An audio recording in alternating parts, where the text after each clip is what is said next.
Hello everyone, welcome back to the channel. My name is Shouhardo. We are continuing with the misconception series and आज के इस video में I want to discuss a misconception related to the cause of electric resistance.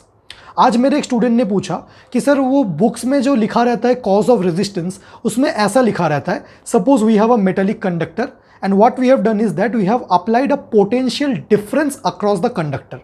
Now what will happen as soon as a potential difference is applied across the ends of a conductor, the electrons inside the conductor will start drifting in a particular direction. It's correct. And during their movement, they will continuously collide with the fixed metal ions and they will also collide with the other electrons. So उसका जो एक doubt था कि अगर एक electron fixed metal ions के साथ collide करता है एंड अदर इलेक्ट्रॉन्स के साथ कोलाइड करता है, तो वो कोलिजन जब दो इलेक्ट्रॉन्स कोलाइड कर रहे हैं तो क्या वो दोनों एक दूसरे के ऊपर नॉर्मल फोर्स एक्ट कर रहे हैं या फिर इलेक्ट्रोस्टैटिक फोर्स एक्ट कर रहे हैं? मतलब वो कोलिजन सर एक बार एक्सप्लेन कर दो कि जब दो इलेक्ट्रॉन्स कोलाइड कर रहे हैं। तो उसने जो ये क्वेश्चन पूछा, इसका आंसर तो एक लाइन में ये कि ये एक मिसकंसेप्शन है। बुक में जो ये कोलिजन वर्ड लिखा रहता है, आज वीडियो उसके बारे में ही है कि वो कोलिजन वहां पे लिखा नहीं होना चाहिए। दैट इज अ मिसकंसेप्शन, क्योंकि कोलिजन से लगता है कि दोनों फिजिकली कोलाइड करें। तो आइदर ऑथर्स को नंबर वन ये सजेशन है कि ऐसा लिखना चाहिए कि those collisions are non physical in nature, मतलब दो इलेक्ट्रॉन्स गॉड फॉरबिड कि वो ऐसे जाके अगर कभी कोलाइड करेंगे तब तो कैटास्ट्रोफिक सिचुएशन हो जाएगा। आप खुद ही सोचिए, दो चार्ज पार्टिकल्स कैसे एक दूसरे के साथ कोलाइड कर सकते हैं? एक इलेक्ट्रॉन दूसरे इलेक्ट्रॉन को रिपेल करेगा एंड जो फिक्स्ड मेटल आयन है वो इलेक्ट्रॉन को अट्रैक्ट करेगा। तो क्या ऐसा है कि फिक्स्ड मेटल आयन में जाके इलेक्ट्रॉन कोलाइड कर दिया तो दो चार्ज पार्टिकल के कोलिजन से तो वहां पे मतलब the system will collapse, right? So वैसा नहीं होता। सो एक्चुअली में क्या होता है, अगर कोलिजन को हम सिर्फ एक लाइन से रिप्लेस कर दे तभी ये मिसकंसेप्शन हट जाता है। So what actually happens whenever you are applying a potential difference across the conductor? Suppose I am an electron, so initially I was just, before the potential difference was applied, so I was just moving in some random direction, wandering here and there.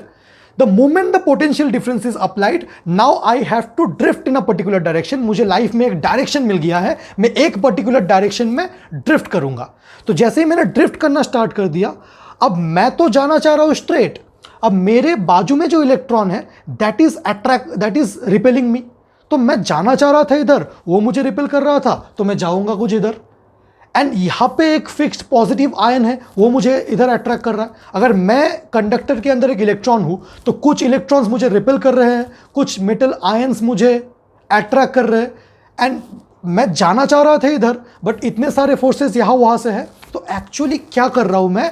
I am interacting with other electrons and I am interacting with the fixed metal ions by the means of electrostatic force, and that is actually the cause of resistance. This interaction, we should use the word interaction. मैं आपको एक analogy से समझाता हूँ।